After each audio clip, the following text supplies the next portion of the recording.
Selon toi, comment peut-on développer la meilleure combinaison des neurones? Merci pour la question. C'est vrai que je m'attendais à cette question depuis longtemps. Et j'aime bien comme tu l'as dit, selon moi. Donc c'est juste mon opinion. En fait, pour saisir de quoi il s'agit ici, il faut voir comment on s'exerce dans les naturels. Pour développer les biceps, pour développer les triceps, peu importe les muscles qu'on veut développer, on passe par des exercices appropriés. Ça, c'est au niveau physique. Au niveau mental, on fait la même chose aussi. Quand on veut devenir médecin, on suit la discipline appropriée, on s'associe avec les cercles appropriés, on vit dans l'environnement approprié et on exploite ce qu'on projette. Donc j'insiste bien, il faut commencer par projeter. Et ce que vous projetez, en réalité, c'est ce que vous devenez. En vous associant, en pratiquant et en vivant dans les milieux et dans l'ambiance appropriée. Et tous ces éléments, quand vous le mettez ensemble, ce que vous avez projeté devient réalisable. C'est-à-dire, vous aurez trouvé les meilleures combinaisons de neurones en rapport avec ce que vous aurez projeté. Donc, les points de départ, c'est ce que vous projetez. Donc, tout commence par là. Qu'est-ce que vous projetez? Ce que vous projetez, vous devez commencer par le croire. Et quand vous le croyez avec fermeté, et vous savez que cela est réalisable, c'est en ce moment-là que vous commencez à vous associer avec l'environnement approprié. Cet environnement approprié permet à votre cerveau de trouver les meilleures combinaisons de neurones pour chaque étape à suivre. C'est ainsi que ça se développe. Maintenant, vous allez le voir, par exemple, un ordinateur qui a travaillé pendant longtemps, il est bourré, il est surchargé, il arrivera à ses limites à un certain moment. Mais il faut savoir comment formater, comment enlever les éléments qui ne sont pas nécessaires pour savoir réimplanter un nouveau système ou de nouveaux programmes. C'est dans le même sens.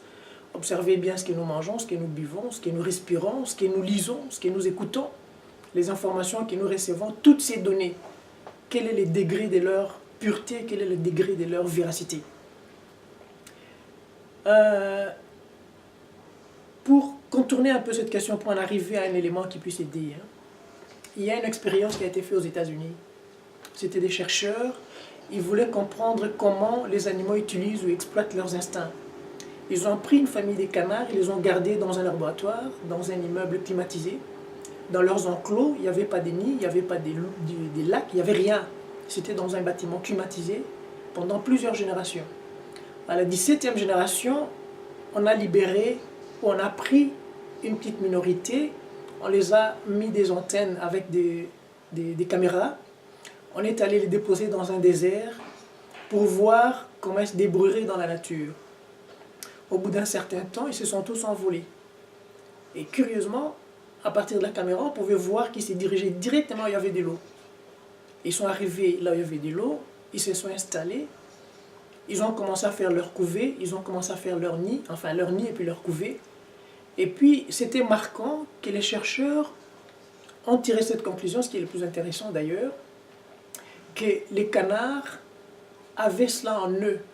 Tout ce qui leur était nécessaire, c'était de trouver les éléments et les conditions naturelles pour permettre à leur cerveau de s'exploiter comme il se doit. Maintenant, pourquoi je vous ai dit ceci?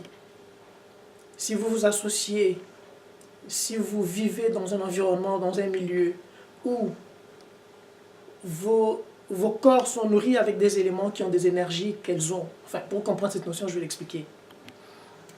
Tout ce que nous voyons, tout ce que nous écoutons, tout ce que nous enregistrons, toutes ces données contiennent une forme d'énergie. Et ces formes d'énergie, si elles ne sont pas pures, si elles ne sont pas bien, si elles ne sont pas positives, elles créent des limites au niveau de notre cerveau. Ben, c'est ce que nous voyons dans la société. La société est tellement programmée aujourd'hui, on ne sait pas aller, on ne sait pas se surpasser. On est obligé de suivre les tendances, on est obligé de suivre les informations, on est obligé de suivre les courants. Comme résultat, on perd la notion de la créativité. Et quand on perd la notion de la créativité, le cerveau se bloque. On devient robotisé. En fait, c'est juste pour revenir à la question, comment produire les meilleures combinaisons de neurones. Et pour éviter cela, il faut revoir ce que nous mangeons, ce que nous buvons, ce que nous lisons, ce que nous écoutons. Essayer d'identifier les sources les plus pures possibles, c'est un bon moyen de rendre une énergie déjà visible au niveau du cerveau.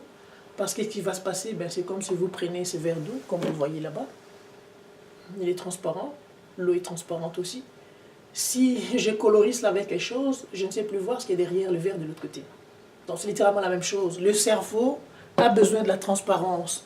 Le cerveau a besoin de la pureté. Le cerveau a besoin de la clarté. Et tout ceci s'est produit à partir de ce que nous avons comme données. Plus nous avons ce que nous écoutons, ce que nous mangeons et buvons et tout, nous les purifions au mieux que nous pouvons. L'énergie qui sera accumulée dans notre cerveau, ça sera une énergie positive, ou plutôt une énergie pure. Et en ce moment-là, le cerveau sera à mesure de trouver les meilleures combinaisons des neurones d'une façon naturelle, comme les canards ont trouvé les éléments nécessaires à leur survie.